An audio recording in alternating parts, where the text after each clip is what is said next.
Welcome to today's colloquium. Our speaker is Zois Boukouvalas, who is an assistant professor in our department. So he's one of our own, and I believe most of you know him. Zois received his PhD from the University of Maryland, Baltimore County. And since then, he's been in our department. Some information I have about him is that about a year ago, he received an award from the Energetics Technology Center for the discovery of energetic materials using machine learning. And now he's working on one of his research projects is on the development of machine learning and natural language processing frameworks to design, prototype, and evaluate an end-to-end system for the synthesis and analysis of energetic materials. The project is funded by EDC and ONR. Zois, you're welcome. You can start. Thank you, Alega, for the nice introduction. While I'm sharing here my screen, also I would like to mention that the talk that I will present today is a collaborative effort. And one of my collaborators, which I'm very happy that she's here as well, is Nathalie Japkovich. So I'm glad that she's here too, because she can always interrupt and correct me if I'm saying something incorrect. Everybody can see my screen? Yes. Yes, we can. Great. So the core idea of the talk will be to present two popular latent variable methods. One is called independent component analysis. The other is called independent vector analysis, and demonstrate how we can effectively use them for the detection of misinformation. And in particular, the application that we are targeting is during high impact events, and due to the current situation and so on, we would like to also demonstrate it further through COVID-19. So initially, before we even go to the details, I would like to start with a high-level idea of our pipeline and what are the different components that will make this pipeline successful. And again, we came up with this pipeline in 2020, which we have a written proposal, some papers, and so on. So I will try to summarize all of our successful stories within this talk. So the main components of this pipeline consist of, first is, during a high impact event, everybody is using social media, for example, to go out and write their story, communicate, sometimes spread bad stories, which we denote as misinformation, that could lead, unfortunately, to social unrest. So in order to do analysis, semantic analysis, what we need is to collect those data. And we have to be very particular, because we would like to collect data that are coming from this particular high impact event. In that case, it's COVID-19, and we have to be very careful how to collect all of those. The end goal of this pipeline is actually a detection system, a system that will actually separate good from misinformation. And that, in order for us to train a system to do so, what we need is to come up with data that we call labeled data. And indeed know that beforehand, a particular piece of text or a particular piece of information is indeed misinformation. Once we have collected this data set, and I will explain again during the talk how we have done this, then we have to prepare our data and make them ready for analysis, make them ready to feed them to any model or to any method that we would like to use on, in order to generate something that we call features for a machine learning task. So the data that we are planning to use for our project is not only text, but also They could be images that are associated with misinformation. There could be videos. There could be metadata associated with particular tweets. So our hypothesis here is that the data should not only be looked by only one modality, say text, but it would be more effective to look at the data from all the different modalities.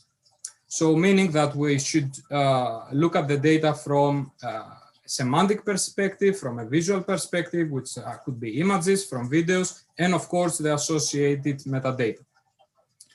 The next step of the pipeline is generating a representation space. So what we need is to generate what we are saying in machine learning, those features that will be used in order to actually characterize those data, to capture all the underlying characteristics of those data. And of course, they should be understandable by a machine learning algorithm. Those feature embeddings do have a particular characteristic. It should be, we can call them vectors that are of low dimension. And once we have extracted those low dimensional feature embeddings, what we do after that is we are arranging those feature embeddings. We throw them to a machine learning algorithm, and using the labels that we have collected from step number 1, or the first component of the pipeline, we are training the algorithm to distinguish between true and misinformation. So that's not new so far, because everybody can do that. It's like we can borrow a black box machine and then we can throw all the data in and come up eventually with such a system. But what we would like to do, in addition to distinguishing between misinformation and true information, is that we would like to really understand what the machine captures and why the machine eventually leads to a certain decision about whether a particular tweet is true or not. And of course, we would like also to capture semantic characteristics through those low representational features. And that could eventually lead us to attribute original piece of information. Like, for instance, here we have seen tweets that they talk about people eating bad soup and then they're spreading COVID. So we would like to actually attribute this piece of information that this is a hoax. Or we have seen tweets that are about 5G and they relate to coronavirus, vaccines, and so on. We would like to actually attribute, tag this tweet with conspiracy. And once we end up with this, then of course, we always have the human who originally started the labeling process, and of course can evaluate this whole pipeline, and then we can deploy this in scale. I have a question. Of course. How does the system handle when a tweet, let's say, switches from information to misinformation or vice versa? For example, a statement could be misinformation, and then we figure out, oh, that's actually not misinformation, or vice versa. And does the system adapt to the changing of a statement from false to true? That's a great actually point, and it will link later on with what we have that is called explainability, and something that we call active learning. So naively, if we just don't do something more sophisticated, the answer is no. Though, if we allow the system to use something that we call active learning, and also we have a human within the loop, and let the human interact with the machine, then definitely it can, of course, change its decision. However, yes, of course. Mm-hmm. Sorry. So on that note, are you throwing away the training data that turns out to be wrong? So what we can do is we can, the training data, we can change the labels, or we can, perhaps we can throw them off. Yeah. Okay, thank you. Mm-hmm.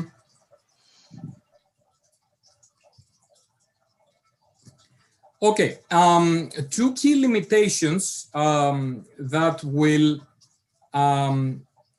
lead us towards more successful understanding of misinformation and, of course, detection eventually, are how we can understand the content of misinformation, and we would like to do so in a holistic manner. For example, we see here that by just looking at the image, nothing is wrong, but when we look at the image and the text, then something is, of course, wrong. And again, when we just look at the text, just the text, then again, nothing rings the bell.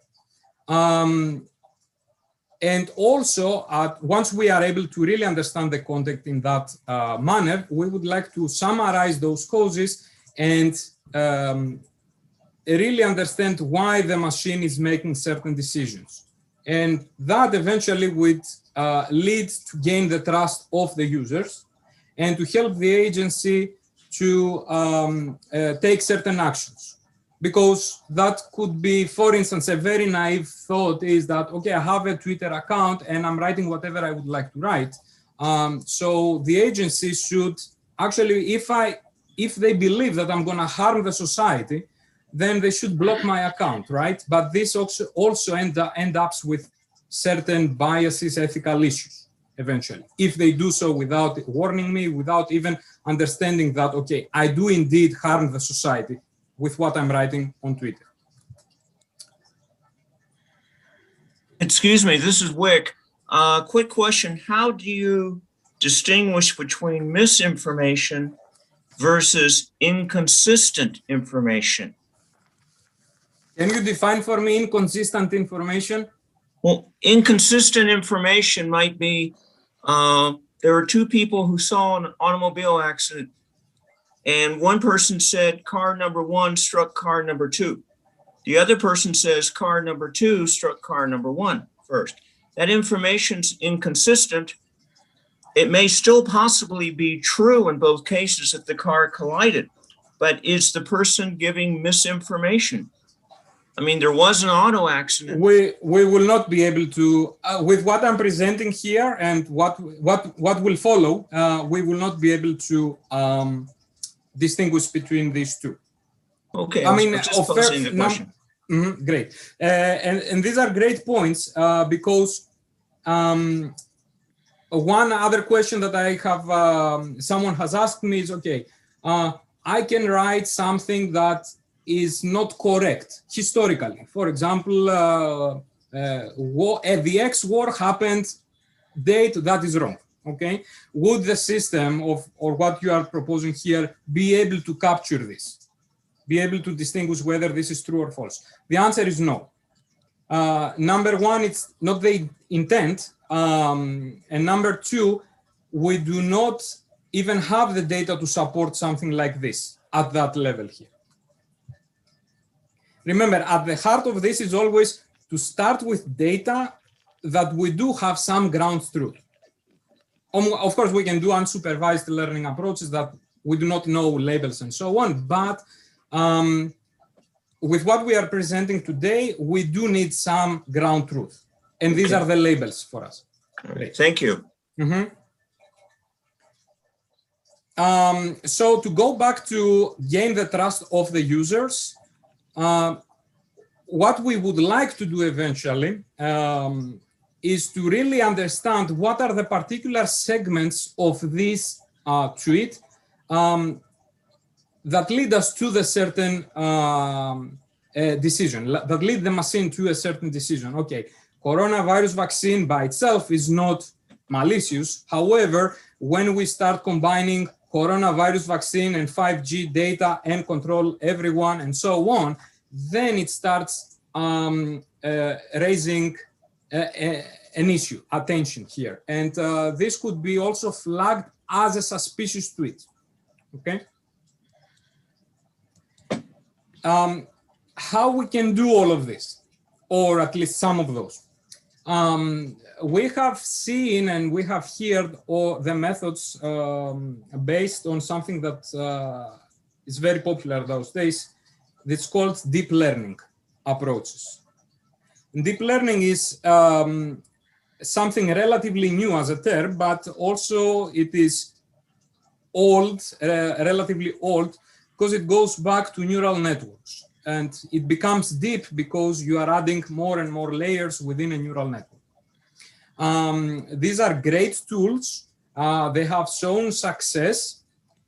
However, they suffer from something that we really need for that application. That's the explainability that we have mentioned. Mathematically, from a high level, the explainability, we cannot directly access it when we are using a deep learning approach, simply because all the main transformations that we are using in order to estimate something that we call weights are non-linear. And of course, we all know that to go back, we cannot invert a non-linear mapping, okay?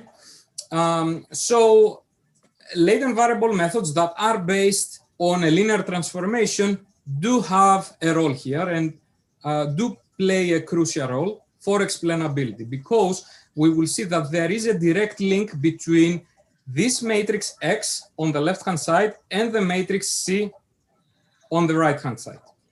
Again, the X on the left and the C on the right. So this matrix X is actually linked to the initial figure that we saw before with the data that we have prepared for analysis, and are the data that are in the high level. And the matrix C, it's actually the data that we are extracting from the low dimensional feature embedding space.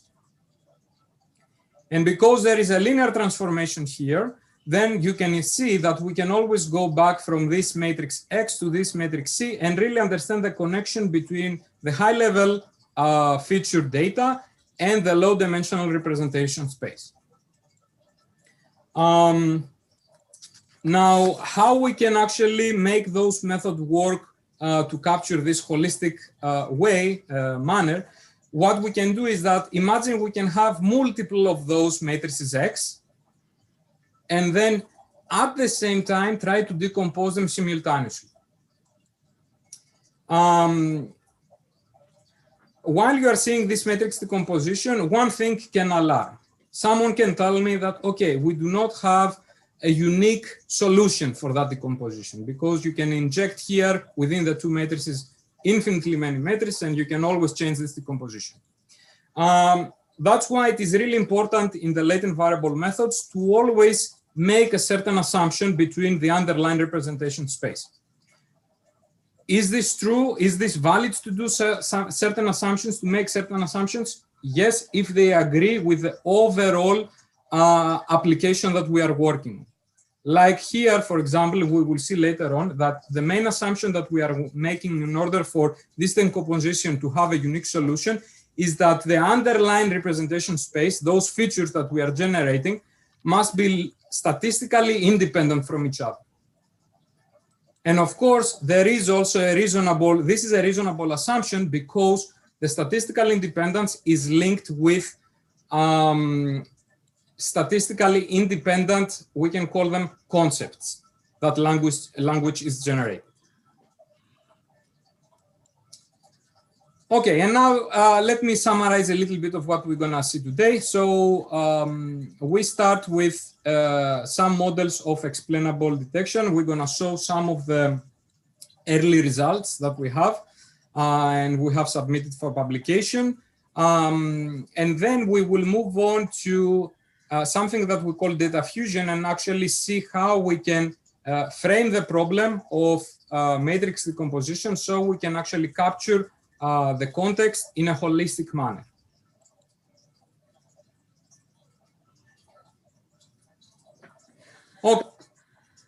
Okay, independent component analysis assume, as I said before, that the underlying sources that we are trying to extract, this underlying representation space, are statistically independent. A nice, easy way to think about how ICA works is by looking at this figure here on the left. So imagine that we are in a room and we have three people talking simultaneously. And of course, in that room, we have, we set up 3 microphones. So each of those microphones is capturing a mixture of the three different conversations of those people. So what we observe once we get all the microphones is actually three recordings, which again are the mixtures. So the idea of ICA is that we would like to uncover the original discussions of each of these persons using those mixtures coming from the microphones. So this time recording that is coming from the first microphone, you can think that is a row in that matrix X. The second one is a second row, and the third one is the third row of that matrix X. And we are trying to decompose it into two different matrices. So the original discussions, conversations of these three people is actually three single rows here, which will reveal what exactly each of those persons talked about. And we also need to estimate another matrix that is the mixing matrix A that actually tells you how these three different original conversations have been mixed together, and we are obtaining those three recordings. So again, in a high level, what we have is a matrix X, which is the recordings, and we are trying to estimate two matrices, A and S, where S will be the latent representation space, and the matrix A, which shows you how this representation space has been mixed, and we generate those original recordings.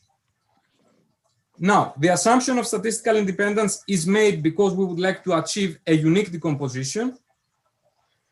And here's the question. Does this relate to natural language processing? How does this relate to text? That's the naive question, right?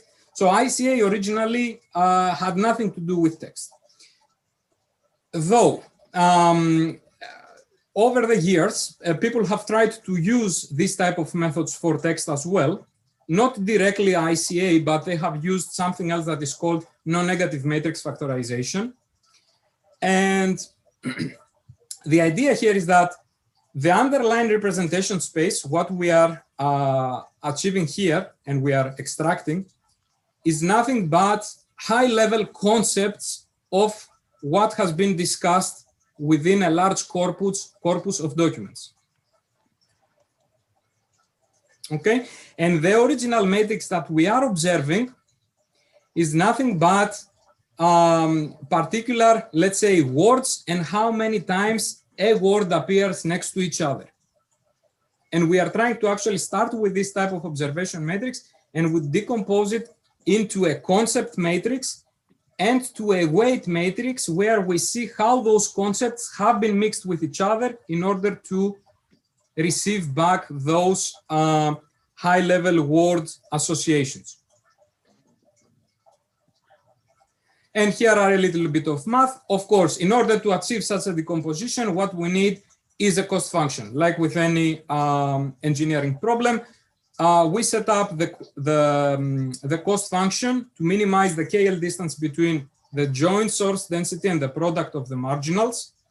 Why is that? Because we would like to achieve decomposition, and the decomposition actually can be seen on this fraction. So this is the product, and this is the joint. So once we have, let's say if we have independence, if we achieve independence, then the numerator and the denominator cancel out, and we get log of 1. So what is really important here is to stress the point that the entropy that we are receiving at the very end is, of course, a function of the probability density function, and is a probability density function of the concepts that we are trying to extract. What's the problem with this? Is we do not have access to this probability density function. We have access to the data. So the first step, what we do is actually estimate this probability density function. Quick question. But what? Yes. On the previous slide, are your observations bag of words? The X observations, are those bag of words? They could be bag of words, TF, IDF.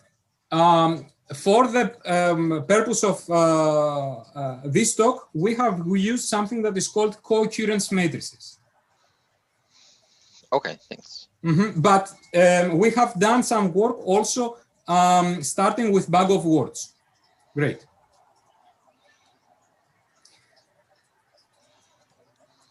So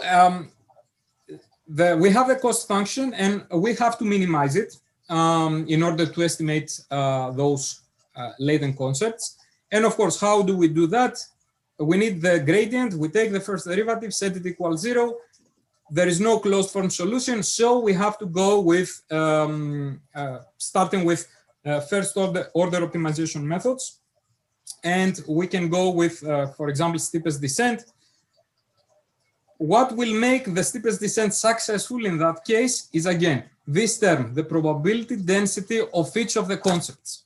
We don't know it, we do have the data, so during the adaptation here, what we have to do in addition, we have to estimate this probability density function.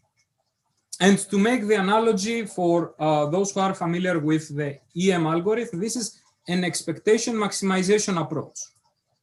We are estimating the probability density from the data, and we are actually maximizing, in that particular case, we are minimizing the cost function. And this happens at each iteration till we reach the optimum minimum. And by the way, it's going to be a local. And Zois, point out that this computation works fine if you have a good initial estimate for the PDFs, but it is extremely sensitive to that initial condition because steepest descent, you want convergence, and you may not guarantee convergence unless you have a really good initial estimate. A really good initial estimate, and of course, you should not diverge from your assumptions. And these are, Steve, this is a great point, because actually, starting from this slide, we can go to a completely different talk today, which is the discussion of the effect of parametric, non-parametric, semi-parametric techniques on estimating this probability density function and its effect on the convergence. Yes. Well, thank you. Mm-hmm. Okay, but I don't go to this point on convergence and so on. So let's go directly to our application. So again, back to our popular pipeline, and what we have slightly changed here is this component, this part here, that is actually doesn't have multimodality, but is only text, because at this step, at the first part of this talk, we are talking only about text. So as I said, we need to start with a data set, which is about COVID-19, which is about misinformation, but not only this, we need to have labeled data. And for that, how we can actually obtain those labeled data is simply we have someone go through each of those tweets and tell us whether this is reliable or unreliable, or whether it is misinformation or true information. It's not so naive. We can just do it this way. We can just have only one person to do it. So what we have done in order to achieve this, we had two reviewers. One reviewer was a sociolinguist. Her name is Christine Mallinson. She's one of our collaborators in this project. She's a sociolinguist from the University of Maryland, Baltimore County. And she went as a first pass of each of the tweets, and she made actually a decision, a human decision, whether a tweet is reliable or unreliable. But her decision wasn't just what she felt. It was based on sociolinguistic criteria found in the literature and are related to misinformation in social media. In the next slide, I'm going to show you some of those that we have used. And those sociolinguistic criteria also have been shared with a second reviewer. And this review of voting whether a tweet is reliable or not happened in a two-blind review. So the two reviewers started labeling, and after the first review, they just checked whether their decision matched with each other. And I can tell you that there were many disagreements. So to give you a sense of, with using numbers, we started with around 1,600 tweets And we couldn't agree even on the 50% of those, of whether a tweet is reliable or not, based on the axioms that have been given by the social linguist. So imagine how difficult this is gonna be for a machine to actually distinguish. So on the second review, what happened is that we kept only the tweets that we agreed. And then again, we went through one more time through all the tweets that we left in our list, and to come up, in order to come up with our eventual label. And it happened that we ended up with 560 tweets that were labeled. Half of those tweets were labeled as reliable and the other half as unreliable. We pre-processed those and we generated those observation matrices X, which happened in that case for our study and for the results that I'm going to show next to be the co-occurrence matrices.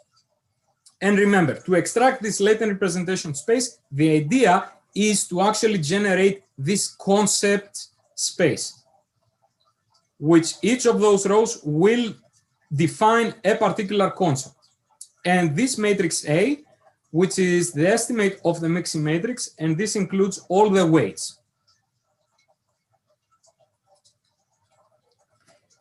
These are the different sociolinguistic criteria that we use to label the data set.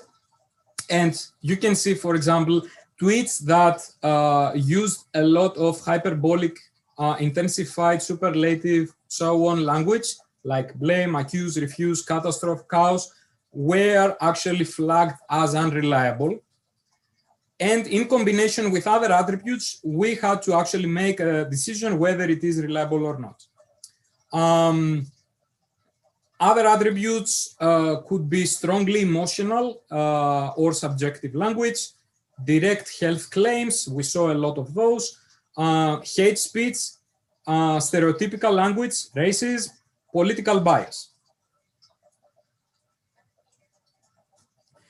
Now, once we extracted those concepts, we used them in order to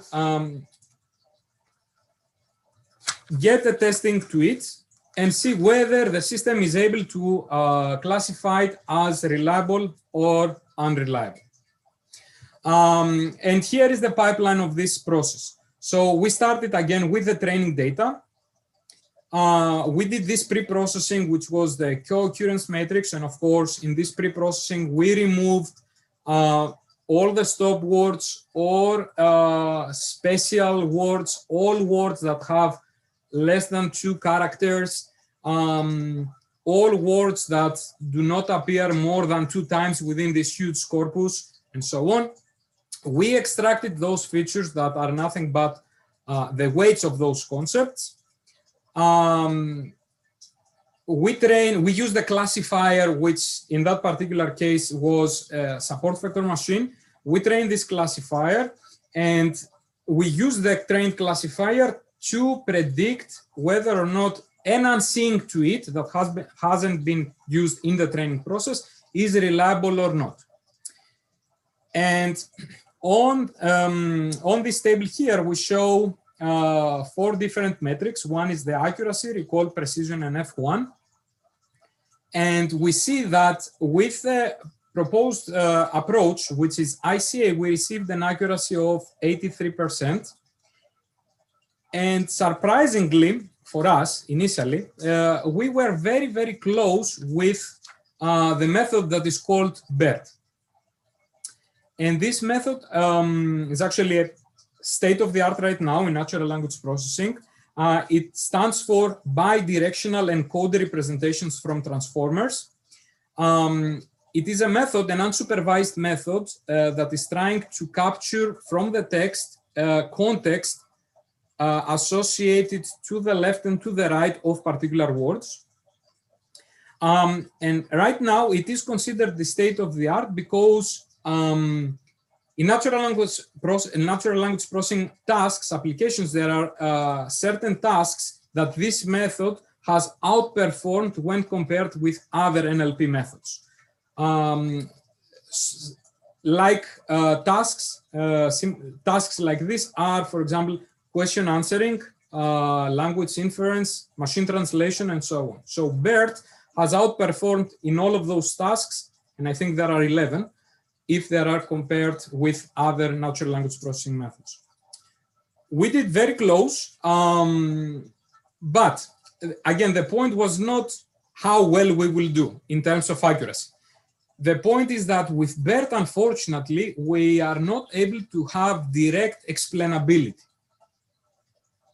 Though remember, we do have this capability with the ICA approach that I have showed, because there is this connection between the matrix X and the constants. And here is actually, these are the results that demonstrate the explainability. So we picked 4 different tweets.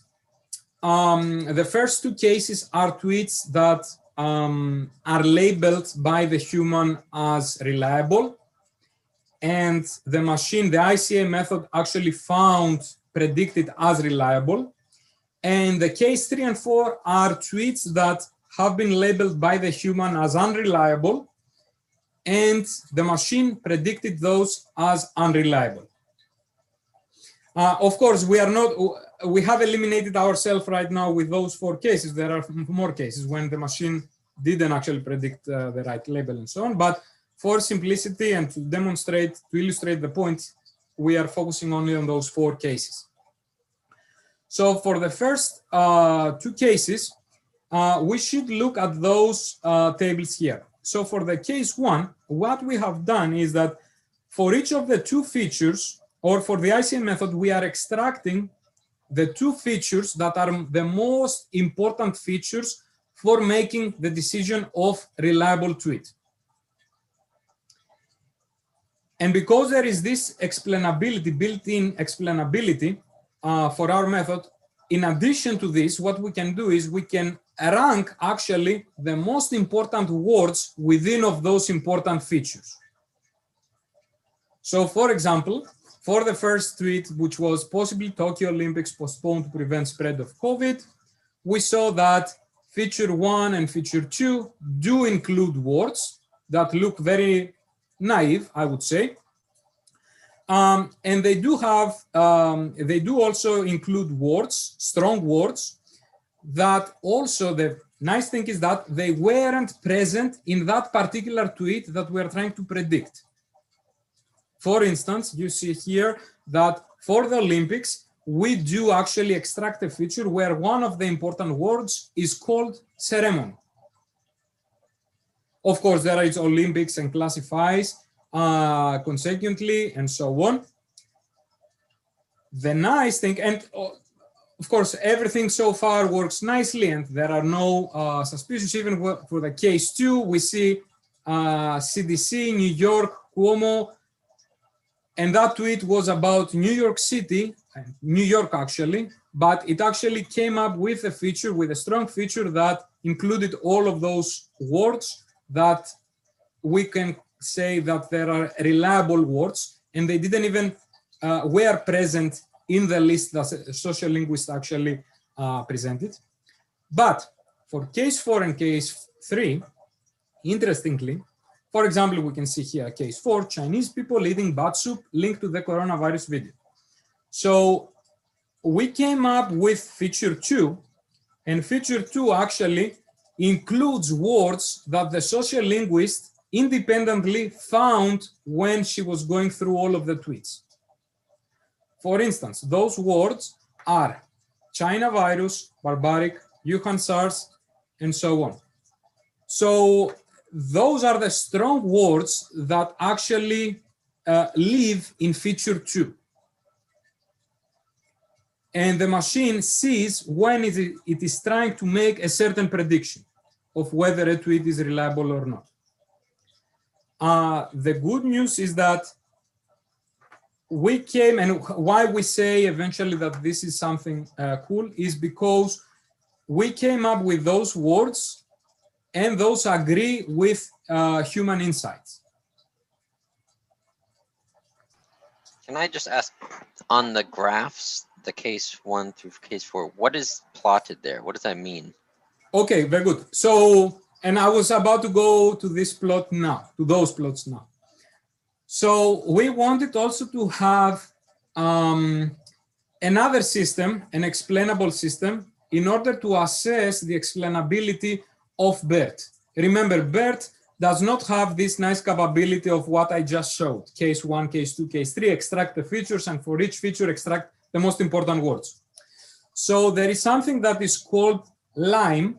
Don't remember right now exactly what LIME stands for. It's local interpretable something. But it's a system where it receives the raw text as an input. It receives the classification algorithm that you have trained, and it actually throws out those graphs that show you how important each of the words that is present within a tweet is in order to make a certain prediction. So for instance, for BERT, if it is positive, that means that a word is linked more to unreliable, and if it is negative, it's linked more to reliable class. So for example, when we see the word COVID in that particular sentence or in that particular tweet, we link COVID for that case, or LIME outputs COVID as a reliable word. And not only this, it also gave you a weight, which is, by the way, 0.005. And that happens for all the words, or most of the words that are present within a tweet.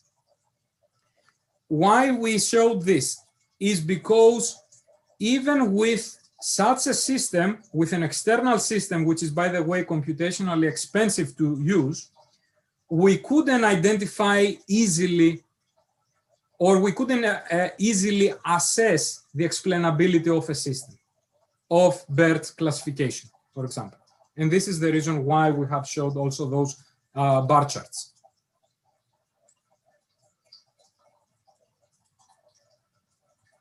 Did that answer your question? Yes, so the negative value is trusted, positive value is not trusted. Right, so negative, I would say it's associated with the first class, which is unreliable, reliable, the negative, and the positive, unreliable. And you're not just using a standard BERT, because that would just give you some sentence. You want to get the score somehow right. from BERT. We want to get the score from the classifier. So how this, in a very high level, how this is actually, how this method works is that there is a feature where each of the elements of that feature is a particular word. And what happens is that the algorithm is removing one of those words, runs the classifier, gets a score, then it removes another word, puts back the previous word, runs again, gets a score for the classification, does this, all the different combinations, and then it selects the weights that corresponds to the maximum accuracy. And then it plots this result. It tells you which words are most important for the prediction. Okay, I see, thank you. Mm-hmm.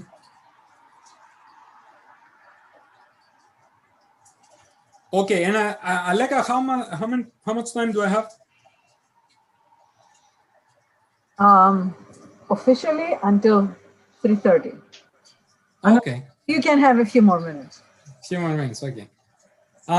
So the next part is how do we see, how do we go through and extract features in a holistic manner? So remember, what we have done so far is we focused only on a single decomposition. We had this co-occurrence matrix on the left, and we're trying to extract a matrix in the middle and one more matrix on the right, which was storing all the concepts and so on. So because we said there is not only single modality that we can use in order to identify and detect actually misinformation, what we can do is process different modalities. So those could be within a tweet, there is not only text associated, but it could be also images. So the second modality could be images. So the third modality could be all the metadata associated with this particular tweet, and so on. And what we can do is, in order, if we would like to extract those, we call them joint features that can capture all the aspects from across the different modalities, we can simultaneously decompose those matrices. And of course, the naive way says, why don't you just go and decompose the first one, decompose the second one, decompose the last one, and then simply concatenate everything together. That could be a solution, but it's not the most sophisticated solution here, simply because you are not taking, you are not capturing all the different connections of the different modalities across the different tweets simultaneously. In order to actually translate what I said into math, this whole process and how to extract now what we are saying, not single concepts, but source concepts vectors, we are actually trying to minimize the entropy. That was what we saw before in the ICA case, and at the same time maximize the mutual information within across the different modalities. So this term actually serves as the mutual information and is actually responsible for the dependence across the different concepts coming from the different modalities. And what we want, actually, we would like to maximize this. Did you do this with, sorry, did you do this with pictures? You mentioned pictures. I did, with images, yeah. It seems like if your column is the pixels of an image, that wouldn't work at all. Exactly, and that's a great point. Thanks for pointing this out. If we have just pixels in the pixel level, of course, the two matrices here, they don't agree in terms of sizes. What we would do in that case is that the columns for those two different matrices, let's say one is text and the other is images, they could serve as a single tweet. Each of the columns is one single tweet. And the rows here, which they don't have to match, by the way, they don't have to have the same size, they could be features coming from different techniques. So for example, if this is, let's say, a matrix that came from co-occurrence matrices, let's say, and averaging across all the tweets, the co-occurrence vectors and so on. The second one could be come from methods that are something that is called image to vec. So for each image, there is a particular vector representation for this. And that could actually serve as one column for this particular matrix. So by doing so, we actually guarantee that the dimension here would be the same, the columns.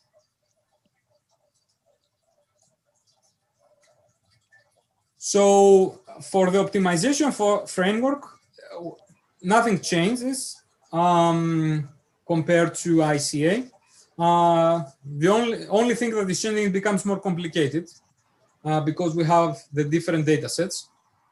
Again, the unknown part is the probability density function, not of a single concept anymore, but of a source concept vector that looks like this.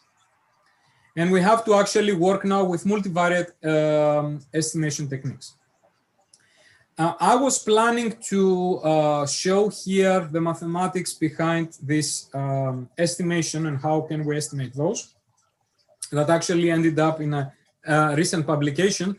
But because we don't have time, I would focus only on how or what is our application, which is on the way. We haven't got any results. But an initial thought, what we would like to use this multimodality, and actually two modalities, one would be text and another one would be images, to actually come up with a fully annotated system. What do I mean with this? Is we can start with a training data set, which is a data set that has images and text that is related, that refers to propaganda. Luckily, there is such a data set, by the way. It came 2020. And we can process using this IVA approach and come up with this low-dimensional representation space where the circle and the triangles here actually represent the low-dimensional features coming from the two different modalities. And the distance between those actually is the distance that is minimized by IVA. So by coming up with this low-dimensional space, what we would like to do next is we would like to come up with a system where someone will give me a particular image that is about propaganda that the system and the representation space hasn't seen while it was trained. And we would like to actually assign to this image particular tags that are coming from this low representation space. That could be for this particular image, for example, Nazi, barbarism, Dutch, WW2, and so on. How do we do that? We could easily take that image, get features for that image, and project it into this low-dimensional representation space. And based where this image actually has been placed in this low representation space, we can check out those neighbors and see what are the word tags that are associated to this image. And by that, we can actually come up with a list of tags, which ideally would be World War II, Nazi, barbarism, Dutch, and so on. So perhaps I think I can stop here and we can discuss through questions, if that's okay, Aleka. Absolutely. Thank you, Zois. Questions for Zois? Yes, Michael. You have a question? Oh, I was just clapping and you were just clapping. to say thank you, and very interesting. Actually, the thing you mentioned before, actually, my problem wasn't that the images have the wrong dimension or number of pixels. Let's say it's totally the right number of dimensions. Actually, the problem was that the pixels themselves don't contain the information. Exactly. You need to do some transformation or just convert them to labels or text to then run the right. IVA. So, and again, yeah, exactly. Staying with a pixel level, actually that's dangerous. It's not effective, by the way, because it's this type of information that we can't effectively use. What we were planning to do in that case is to leverage methods that coming from deep learning, because they have worked very well for images, and we would like to bring them up there and actually use them to generate the matrix that will contain the images, and then actually associate it with the text, and then do the IVA approach. But the problem is that once you use a neural network, at any point you lose all explainability. You do. Okay, yeah, that's a very good point. That's in progress. I will put it here. But we can discuss off the record on this if you are interested. I really like this discussion, and yeah, these are good points. Yeah, thanks. I'm just curious. Anybody else with questions for Zois? Yeah, Zois, a fantastic talk. Of course, the stuff where you rushed, had to cut through the math. That's the part I want to see, but I'll see it once it gets posted. And thank you, Richard and Aleka and Olga, for organizing all this. First a point and then a question. So your talk was a beautiful advertisement, if you will, for a class that I teach called Information Theory. And so here's the here's the book that I use for information theory. And it's this beautiful book of Cover and Thomas. And all the topics you mentioned in here in your talk, I was thinking, you know, these are things that I discuss with my students in that class. And I'll tell you why actually all of this, whatever I have discussed, is in this book, because I was using this book when I was doing all of this. Ha! So this is my main book for my whole PhD, by the way. Yeah, no, it's a fantastic book. I start out by reading the classic papers of Shannon on this, and then we get into the book, and like there's parts of this book that I have yet to read where it teaches you how to gamble efficiently, and I don't know. I like that's a part maybe one of these days I need to read. So, but the second thing is this process is phenomenal, but there always seems to be this sensitivity to initial data or initial conditions that permeate throughout the process. Case in point, even your last data set, last 4 words, 2 of them could, you know, people could post things rather innocently. For example, World War II, you know, there's people who might be posting things because they were colleagues in the war together and, you know, or just exchanging information about our troop. And the other word, of course, is Dutch, because as you know, the Dutch have a phenomenal soccer team. So maybe fans of the Dutch soccer team are posting things. And it seems like it almost like this adaptive technique to go back and revisit the initial data or initial conditions to constantly update. And is that something that you guys have thought about, or is that future plans, or can you build that into the system? Yes. So there are 2 different ways of, or I mean, not only 2, there are many approaches for this. One approach is called the transfer learning problem.